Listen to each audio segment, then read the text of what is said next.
9:07 de la mañana. Y para quienes nos están viendo por el canal de YouTube o Twitch. O Twitch también. Twitch, Trinchera-TV en Twitch. Sí.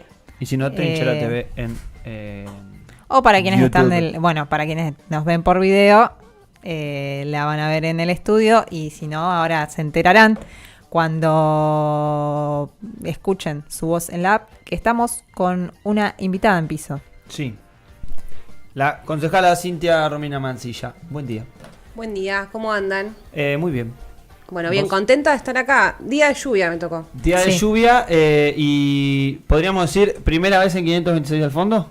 Me parece que sí. Sí. Creo que sí. Sí. Asidua Así de es. Doblan las Campanas, compañera Cintia Romina, pero decíamos, no puede ser que no esté 526, esto que el otro, y bueno, pone la fecha, bueno, miércoles 13. Así es, quiero decir que prácticamente te apuré para que Nah. suceda esto. Nah, era toda una necesidad Igual de tenía que coordinación. llover justo, pero Sí, bueno, yo no quiero decir, el día de lluvia. lluvia linda, porque además la entrada... La entrada está complicada, quiero Sí, decir. ¿no? Sí. Sí. Estuvimos a punto de sacar los kayaks, pero... Sí. Pero bueno, por ahora... Hubo un par de estamos valientes que se animaron a meter, Mauri, Mati, Orne. No quedaba otra. Sí, había que llegar y bueno, Y llegamos. hundieron las patas. bien. Bueno, quise arrancar por ahí, pese a algunas cosas que puede tener de jocoso como cualquier noticia. Obviamente hay situaciones complejas. En la ciudad de La Plata, hace muchos años hubo concretamente una tragedia muy concreta que fue la inundación, y eso deja señales en la memoria, remémoras y obviamente situaciones complejas cuando hay tormentas como esta. Consultarte qué información tenés alrededor de la región y obviamente de algunas situaciones complejas aquí en la ciudad de La Plata y alrededores. No, bueno, la verdad es que hay que decir dos cosas. En principio, que el agua que cayó fue mucha, eso nos dimos cuenta en este tiempo. A diferencia de la última tormenta, yo esta mañana muy tempranito estaba hablando con gente de la municipalidad que está en el COEN, como en la Secretaría de Desarrollo y algunas áreas más, por el tema de la asistencia y para saber qué nivel de respuesta se está dando desde el municipio.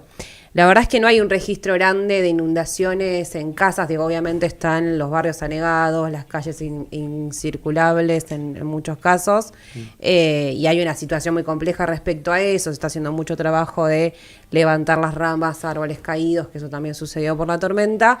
Lo cierto es que hoy no hay no hay evacuados que se registren, más allá de algunas personas que vayan a casas familiares y demás, y de todos modos se está pidiendo que a todos aquellos vecinos que necesiten algún tipo de ayuda o centro evacuado puedan dirigirse a las delegaciones de las municipalidades, que yo ahora en un ratito igual se las voy a pasar cuáles son las delegaciones para que Bien. tengan la información. Como la ciudad está diagramada en la separación de delegaciones, la idea es que el abordaje primario que se va a hacer, que se hizo ayer y que se va a hacer durante el día de hoy, va a ser a través de las delegaciones, a menos que esto empeore y que entonces se tenga que salir con otras instancias de asistencia. En la Facultad de Ciencias Astronómicas y Geofísicas, la Estación Meteorológica Automática de La Plata Observatorio, lo que informa es que hubo casi 55 milímetros de agua en esta tormenta. Hacemos la comparación, digamos, con lo que fue la inundación del 2 de abril, para tener dimensiones también de eso. La cantidad de agua rondó entre los 180 y los 200 milímetros, digo, para que tomemos dimensión de lo que fue esa tormenta con lo que fue esta, pese a que vimos no solo los destrozos recién que enumeraba Cintia, comúnmente de árboles, ramas, etcétera, sino también la cantidad de agua y la fuerza con la que estuvo la tormenta. ¿No te tocaba ser concejala en 2013? No. Para contar un Situación poco difícil. cuál fue esa situación y un poco parte de los operativos desarrollados.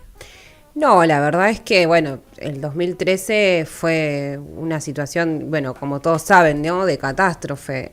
La verdad es que no se daba abasto con los centros de evacuados y de asistencia. Por eso digo, yo creo que el recuerdo de las inundaciones en la ciudad hace que sea más complejo, más allá de que yo creo que de todos modos, con la falta de obras que hubo en los últimos años y poder pensar en términos de proyección la ciudad, lo cierto es que yo creo que nos inundamos más que hace algunos años, por lo menos uno lo ve cuando transita ciertas calles que antes quizás con esta cantidad de agua no eran inundables, digo, ¿no? Y me refiero a zonas que incluso la vemos en el centro del casco más cercano al casco urbano en la ciudad.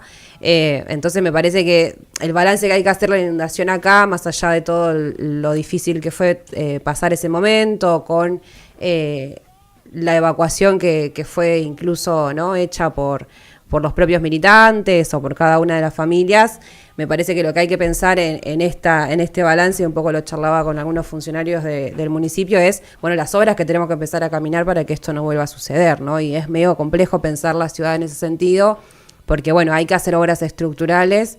Hoy es muy difícil que se esté pensando generar esas obras estructurales, básicamente por una cuestión presupuestaria. No hay plata, y hay que decirlo, digo, esto es importante porque no solamente se suspenden las obras que uno ve de pavimento, de el arreglo de calles que son centrales y son necesarias y hay que hacerlo, sino las obras más importantes que tienen que ver con cómo se camina para estructurar. Digo, lo mismo pasa con las obras hidráulicas en la ciudad, que todos saben el problema que hemos tenido este último tiempo respecto al agua. Entonces me parece que lo que hay que balancear de esa inundación para acá, y cuando suceden estas cosas, no solamente con el agua en el piso, es la proyección de ciudad que tenemos. Yo espero que podamos llevar a cabo parte de esa proyección en esta gestión, por lo menos estos primeros 4 años del gobierno de Julio Lac, pero entiendo que además hay que hacerlo con un acompañamiento que tiene que ser pensado también por la provincia y por la nación, porque somos la ciudad capital de la provincia de Buenos Aires, pero además porque hay obras que no se pueden bancar solamente de los municipios, y esto no sucede acá, sucede en la provincia de Buenos Aires, sucede en Tierra del Fuego, en Chubut, digo, hay concretamente obras que necesitan que se estén pensando y con un aporte nacional que va en pos también de mejorar no solamente los ingresos de la provincia y del municipio, sino también de la nación. Digo, me parece que esto no hay que medirlo como, bueno, se necesita dar plata, sino que es algo que se devuelve y el Estado está para cuidarnos. Así que esperemos que eso se pueda realizar. Respecto a esta jornada, yo aprovecho para decir eso, me parece que aquellos vecinos que necesiten ayuda, que estén en una situación compleja respecto a la situación climática, que se puedan acercar a las delegaciones. Después voy a dejar las direcciones de todas las delegaciones para que las tengan y las puedan cargar en la página, y que bueno, que también se apele a los centros de cercanía, a centros populares. Digo, nosotros también como organización estamos en cada uno de los barrios, entonces ahí hace que haya una red solidaria que se esté también moviendo constantemente. Creo que hay algo que se puede llegar a suplir desde ya, que no la cantidad de plata que se necesita para obras que sí son estructurales y que vienen de hace un montón de años de abandono, pero sí hay, creo que la oportunidad, que ahí lo mencionabas al final, de hacer como un cambio de perspectiva, esto de tratar de nutrir a las delegaciones como esa primera instancia de cercanía, sí, con el vecino o la vecina, y de revalorizar el lugar que tienen también las organizaciones, pienso las asociaciones, los centros populares y demás. ¿En qué situación se encontró esta nueva gestión? Vos venías hace 2 años además, sí, ya en el municipio, así que tenés 2 años siendo concejala bajo el mandato de Garro, pero bueno, ¿en qué situación? Sí, la verdad es que una situación lamentable. Yo lo discutía hace unos días con algunos exfuncionarios del gobierno de Garro. En este sentido, digo, hay cosas que son inocultables y que no podemos hacer la vista gorda en la situación concreta, y lo cierto es que lo que sucedió es que hubo delegaciones que incluso no se podía sostener el edificio porque tenían peligro de derrumbe, como nos pasó en la delegación de Los Hornos, y rápidamente se tuvo que buscar otro lugar y hoy está funcionando en otra dirección, por eso no está actualizada la lista. Lo mismo en el abandono estructural, pero fundamentalmente en la poca capacidad de respuesta que tienen las delegaciones cuando somos una ciudad que tiene muchísimos barrios y que tiene una extensión geográfica muy grande, lo cual hace que sea muy difícil que vos desde el casco urbano o desde cada una de las dependencias que hoy se encuentran mayoritariamente en el casco de la municipalidad puedas atender todos esos reclamos. Entonces, el sistema de delegaciones comunales en nuestra ciudad es importante, pero si no funciona en términos de capacidad de respuesta, se genera un problema, doble problema, porque tenés el canal de reclamo cercano a tu barrio y a tu casa, pero después tenés que terminar realizando todos los trámites en el casco. La verdad es que la situación fue muy compleja en términos monetarios de la ciudad, y todos habrán visto un poco el revuelo mediático que fue que el intendente Julio Lac salga a expresar esta situación concretamente y que plantee que hay ciertas cosas que de la gestión de Julio Garro que se van a llevar a la justicia. Lo cierto es que es eso, desde deudas que no estaban cuando se hizo el traspase administrativo, cuando se venía haciendo la transición antes de la asunción de Julio Lac, hasta deudas que aparecen después, y contratos que no se entendía dónde estaban, una planta municipal que se acrecentó muchísimo y que no había un nivel de seguimiento de cuáles fueron esas últimas, o por qué fue la definición y la decisión de aumentar la planta municipal en el último año, a casos que no se entendía muy bien por qué estaban, y eso generó otro revuelo grande. Lo cierto es que sin presupuesto, con una planta municipal que está precarizada, en el sentido de que tiene salarios muy bajos y de miseria, y que un poco lo que estamos tratando de realizar es que ese salario suba, que haya una planta municipal que pueda trabajar los 6 días, los 5 días de la semana, y que podamos ordenar de alguna manera la ciudad. Lo cierto es que en términos estructurales las delegaciones no contaban con la maquinaria suficiente. Nos pasó con los mosquitos hace poco y encontraron 2 máquinas de fumigar solamente.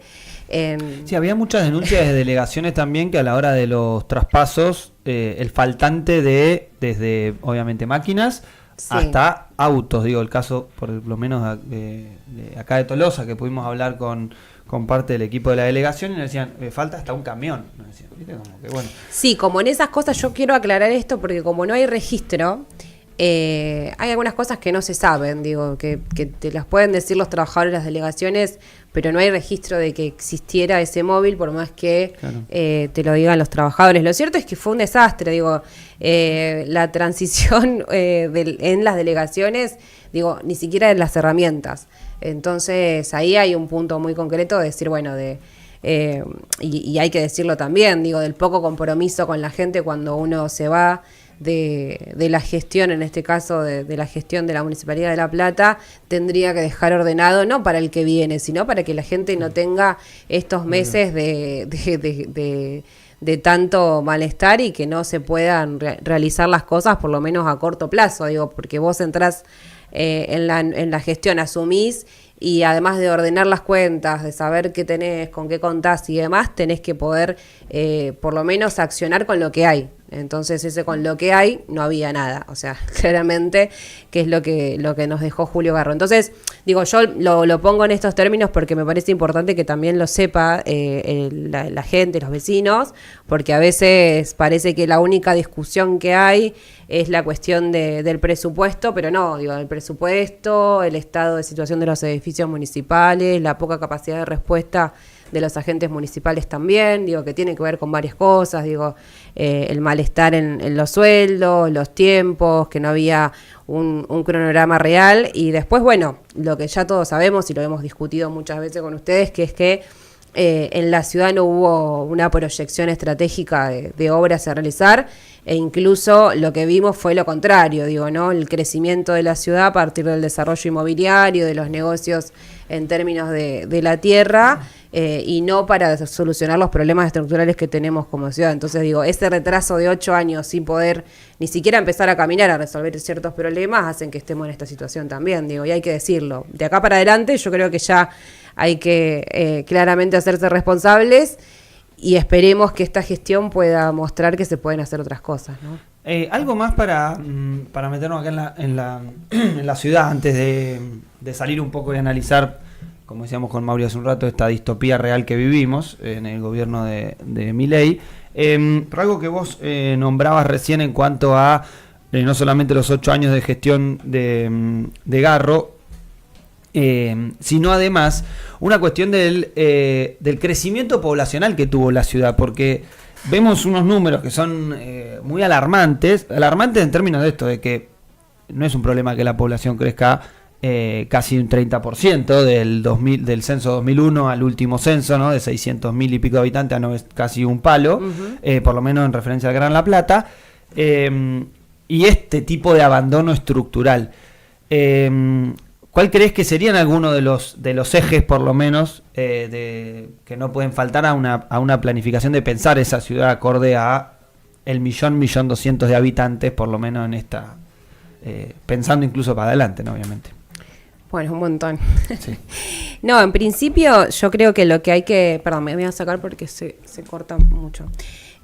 No, en lo que me parece que lo importante es pensar en esto que decía de la proyección. Digo, tenemos una ciudad que, como vos decías, creció muchísimo en los últimos años, pero creció sin acompañamiento y sin una direccionalidad. Entonces vos en todos estos años e incluso años anteriores podías proyectar hacia qué lugares de la periferia iba a crecer la ciudad. En términos demográficos, pero por la constitución geográfica de la ciudad. Lo cierto es que no hubo un acompañamiento de parte del municipio, que ahí sí es necesario que lo piense el Estado municipal, porque es de donde se tiene que regir un nivel de ordenamiento urbano que pueda regular, decir, bueno, che, la ciudad va a crecer para este lado, nos conviene que crezca para este lado y no para este que tenemos la frontera agrícola con el cordón y qué sé yo, o el crecimiento para zonas que no sean la cuenca del arroyo El Pescado, que es lo que nos pasó en el último tiempo también, digo, el crecimiento enorme hacia lugares inundables. Entonces, a mí lo que me parece es que se abandonó esa proyección de la ciudad, ese acompañamiento al crecimiento, de decir, bueno, por lo menos tener, si vos sabés que va a crecer demográficamente la ciudad por diferentes factores, digo, por la misma población que está en la ciudad, porque se mudan gente nueva, porque se lanzan planes de viviendas donde la ciudad de La Plata tiene una mayor capacidad crediticia por el componente de clase media, que es más grande quizás que otras ciudades del conurbano bonaerense, por ejemplo. Entonces vos claramente podés hacer las cosas mejor, incluso que algún municipio que no tenga esas posibilidades, porque podés orientar ese crédito inmobiliario, digo, ya sea el Procrear, el hecho por el Estado, que bueno, que para que también traerlo a la ciudad se han hecho construcciones del Procrear importantísimas, con un montón de vecinos que accedieron a esos créditos y que hoy se encuentran en su vivienda propia y sin tener que pasar por todo ese drama enorme y esa injusticia que pasaron los créditos UBA con el gobierno de Macri. Pero digo, a lo que voy es, si vos no acompañás ese crecimiento de la ciudad con una proyección urbanística de para dónde vamos a crecer, es un problema. Pero además, si lo haces, porque yo, dentro de los que teníamos algunas discusiones con algunos compañeros, es decir, Garro no tenía una proyección de la ciudad, no tenía pensado para dónde crecer la ciudad. Yo creo que sí, lo que pasa es que su focalización estaba en el crecimiento del desarrollo inmobiliario y en los barrios privados que fueron creciendo en zona norte. Es muy concreto, digo, cuando vos agarrás el mapa de las rezonificaciones que hizo Julio Garro, bueno, la extensión de parte de la frontera agrícola de la ciudad creció en función de el desarrollo inmobiliario. Entonces, lo que fue acompañando el municipio, lamentablemente, es el negocio. No digo que esté mal el desarrollo inmobiliario, lo que digo es que hay que poder proyectarlo y saber para dónde orientarlo, no para el lado que mejor le resulte al desarrollador, sino para el lado donde mejor resulte para los vecinos, digo, porque hay que pensar la integralidad. Entonces, si vos tenés un desarrollo inmobiliario, es mejor ponerlo en zonas donde plantees una proyección de la ciudad, pero donde se solucionen ciertas situaciones. Es decir, bueno, la contraprestación al cambio de rezonificación o a lo que hoy se llama plusvalía urbanística tendría que ir en función de generar más servicios en zonas donde no hay servicio y tratar de orientar esa construcción. Yo creo que el problema es que no hubo ese acompañamiento de años. Entonces hay que poder cambiarlo, hay que por lo menos cambiar la dinámica de cómo se viene gobernando en la ciudad en ese sentido y cambiar algunas líneas muy concretas, de decir para dónde queremos que crezca la ciudad. Hoy tenemos problemas concretos que va a haber que abordar, ya sea en el aumento grande que hubo de barrios privados o semiprivados en la ciudad y ver en qué situaciones están. Eso, la regularización de algunos. Claro, que tenemos ahí muchos temas pendientes. Y lo otro va a ser subsanar en algunas instancias, porque tenemos zonas que son inundables, donde ya hay un crecimiento poblacional grande, donde se hicieron construcciones que no es culpa de los vecinos que hicieron las construcciones ahí, entonces hay que buscar otro tipo de respuesta que no va a ser la más fácil, en el sentido, digo, de pensar de qué manera se puede resolver eso, porque incluso la venta de esos terrenos que son privados y que están alrededor o en los límites de la cuenca del arroyo El Pescado, por ejemplo, bueno, hay que poder discutir de qué manera se subsana eso en pos de dar respuesta que no van a ser directamente orientar la obra, porque la obra ya está hecha. Entonces esos problemas los tenemos hoy, va a haber que solucionarlo, y después hacia adelante sabemos que la ciudad tiene la capacidad de crecer demográficamente muchísimo más, y hay que pensar de qué manera acompañamos ese crecimiento, que es el gran desafío hoy, lo cierto. Sí, no lo pienso solamente en La Plata, sino a nivel general, la cuestión de la vivienda, y ahí quizás ya saltando a nivel nacional, por ejemplo, la situación de los barrios más empobrecidos de la ciudad y las políticas que se pudieron construir estos últimos años, que incluso muchas de las cooperativas de las organizaciones las llevaron adelante, de urbanizar, de garantizar las conexiones eléctricas seguras, bueno, las veredas, cloacas, no sé, pienso en políticas como Mi Pieza o Mi Baño, no sé, digo, en qué situación se abre ahora con la pérdida de todo eso, y bueno, y cómo caracterizás también todo este relato que se empieza a construir en torno a esas líneas que se construyeron no solamente desde el gobierno, sino de muchas organizaciones que quizás tuvieron injerencia en cómo diagramar esas políticas. Sí, yo lo primero que voy a decir es que obviamente estoy en contra de que se haya utilizado, primero que se baje el fondo fiduciario para obras en barrios populares, en la cantidad de presupuesto, que es algo que sacó Milei, y después que se anule la participación en las obras. Esto que decía Sol es importantísimo, porque, a ver, ¿de qué manera esto que decía? Si no hay acompañamiento, porque el acompañamiento urbanístico de las ciudades, en algunas ciudades, en la ciudad de La Plata tenemos una situación que es muy posible poder realizarlo, y tenemos condiciones que hacen que si lo hubiésemos pensado hace 10 años, esto no sería lo que es hoy. Primero. Y favorable por ser cabecera, capital. Claro, etcétera. Sí. Y después me parece que hay gobiernos locales que era imposible poder detener el crecimiento demográfico y la constitución masiva de barrios populares, por una cuestión de demanda, o sea, y más en la ciudad de Buenos Aires, en el AMBA, que es donde se concentra la mayor cantidad de habitantes por metros cuadrados, es donde más conflictividad tenemos en ese sentido, porque si no encontrás trabajo afuera de la ciudad, en el interior de la provincia de Buenos Aires, te vas a ir acercando cada vez más al centro de Buenos Aires. Entonces ahí obviamente fue creciendo esto en los últimos 20 años muchísimo, y los barrios y asentamientos también. Entonces, si no tenés una vista de cómo resolver ciertos problemas habitacionales, de hacinamiento y demás, que son demandas que las tenés ahora, bueno, puedes proyectar, decir, che, no quiero que crezcan barrios populares o villas de asentamiento en determinada zona. Bueno, para que no crezcan, primero hay que mejorar las condiciones económicas, lo primero que hay que hacer. Y de ingreso, capacidad de ingreso de la población, y tener mayor derecho para poder tener esa igualdad de oportunidad a la hora y real a la hora de conseguir laburo. Si eso no lo resolvemos, estamos en esta situación constantemente. Pero más allá de esa situación, lo cierto es que hoy tenés el problema. Entonces, si no pensás a resolver el problema hoy, generás que, como estás en una villa de asentamiento, el Estado no puede hacer una obra, no podés acercar una solución habitacional, no podés, me parece que eso hay que poder cortarlo, porque la urgencia es que nosotros tengamos que incidir ahora.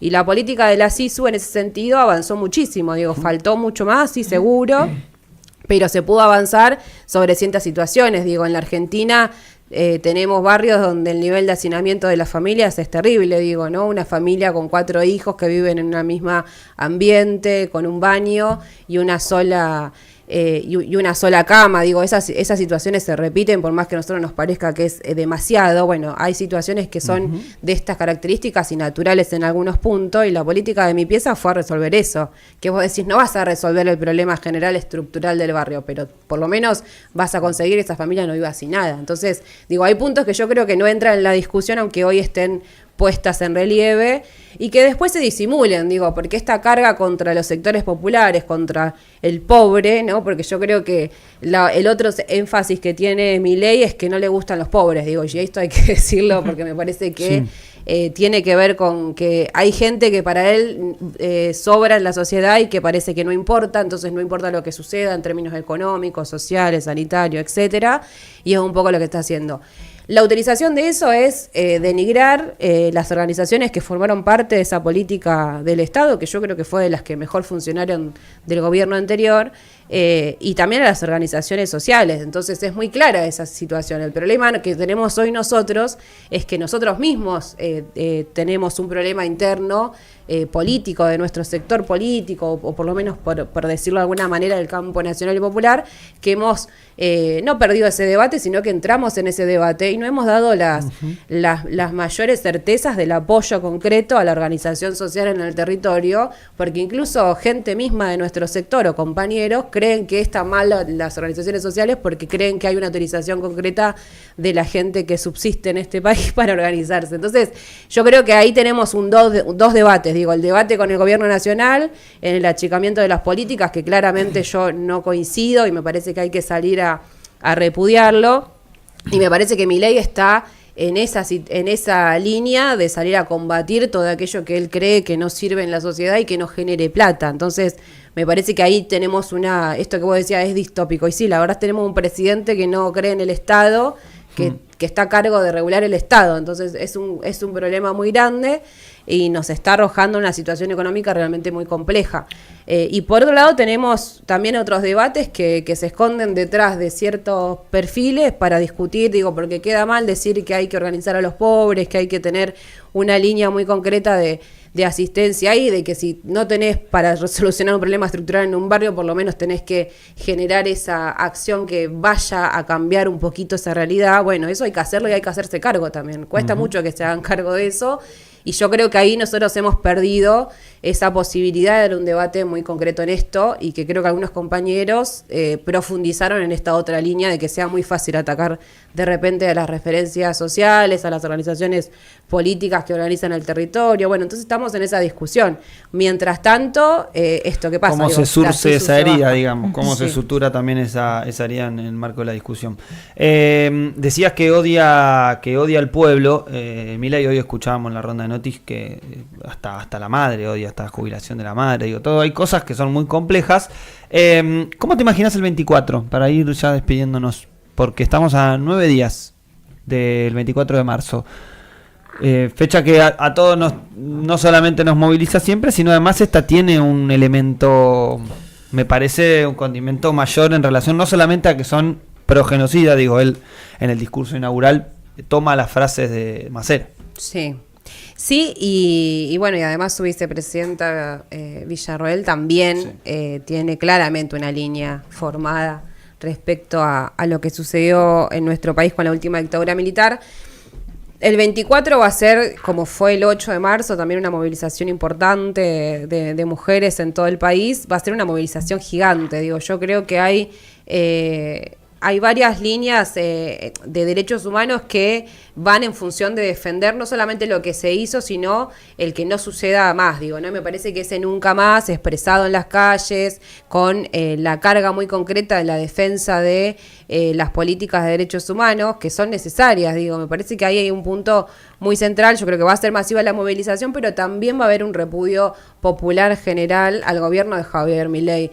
Es imposible separar lo que se vaya a reivindicar el 24 de marzo de lo que está sucediendo hoy en términos económicos en el país. Entonces, yo creo que concretamente va a ser una marcha y una movilización en contra de Javier Milei y de las políticas que está llevando a cabo, por la política de derechos humanos que está llevando a cabo, pero también por la política económica. Digo, recordemos que también el golpe militar del 76 tuvo sus objetivos económicos. Bueno, y parte de esos objetivos económicos se reeditan hoy con el gobierno de Javier Milei. Digo, no es muy alejado del plan económico de la dictadura lo que hoy está haciendo Javier Milei y lo que intenta hacer.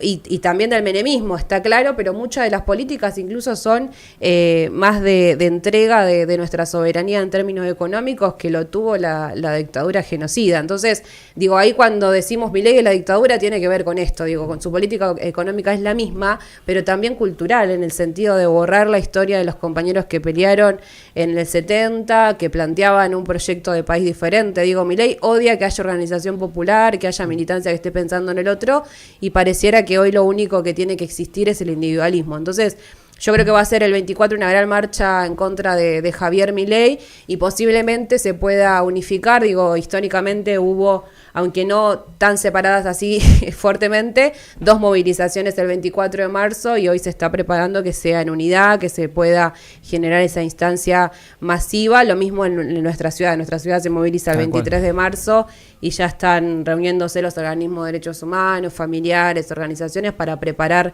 esa instancia. Y lo cierto es que va a ser también, así como lo será el próximo paro nacional o la marcha federal que se está preparando, lo va a ser el 24 como una respuesta del pueblo a las políticas que se están llevando a cabo. Allí estaremos.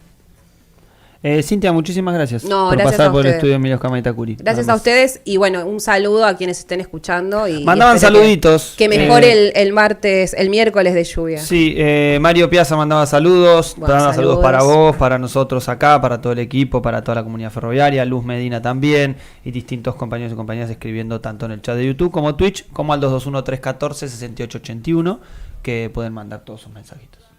Te agradecemos nuevamente y a ustedes y bueno, hasta la próxima. Nos veremos pronto.